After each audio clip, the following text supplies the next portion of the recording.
What would you do if a group of bullies grabbed your collar in front of the entire school? Would you scream, fight back, or stay silent and walk away? This isn't just a story about bullying. It's a story about identity, strength, and how one girl shattered expectations, not with fists, but with something far more powerful. Stay with me until the end, because what she did will not only shock you, it just might change you.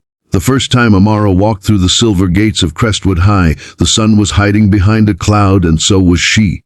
15 years old, dark skin that shimmered like polished obsidian, tight coils bouncing against her backpack, and eyes filled with hope, but laced with the kind of wariness you only get when life's already thrown you into more storms than sunshine.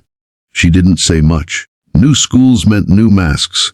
She wore hers well-zipped lips, eyes down, hands always clutching a sketchbook filled with drawings no one had ever seen. Her mother had moved them across 3 states in 2 years. A fresh start again.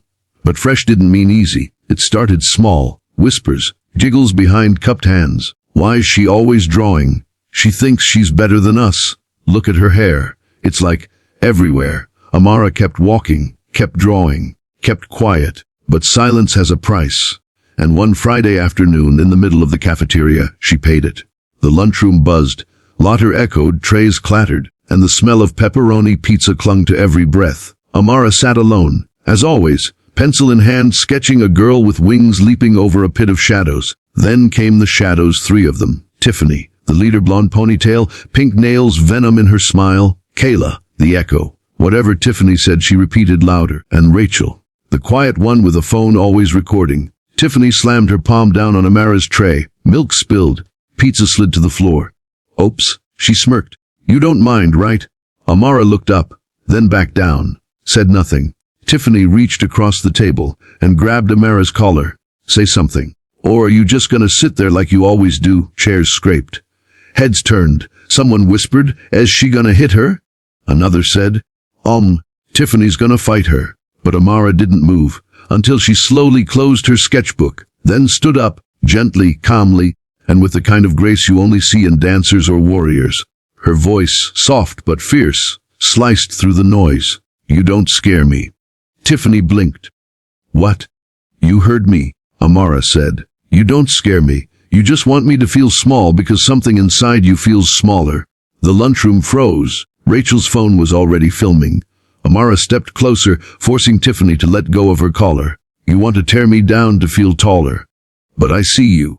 You're loud because you're afraid of being ignored. You're cruel because you don't want to be forgotten. But me, she pointed to her heart.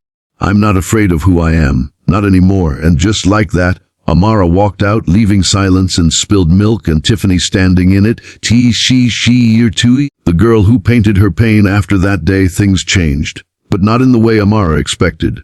There were no apologies, no slow claps, no hugs in the hallway. Instead, she became visible. People stared. Some smiled, some avoided her, some whispered even louder. But something had shifted, not out there but in her. She no longer sat at the edge of the cafeteria. She sat in the middle, sketchbook open, eyes up, still alone but never hiding. Until one morning, something new appeared on her locker. A note, no name, just a message. You're brave. I wish I was too. You below it, taped gently a drawing. A rough sketch of a bird, wings trembling but flying. She smiled. It was the first real smile in months. Soon, more notes came. From students she didn't know. From kids who'd seen what she did and felt something.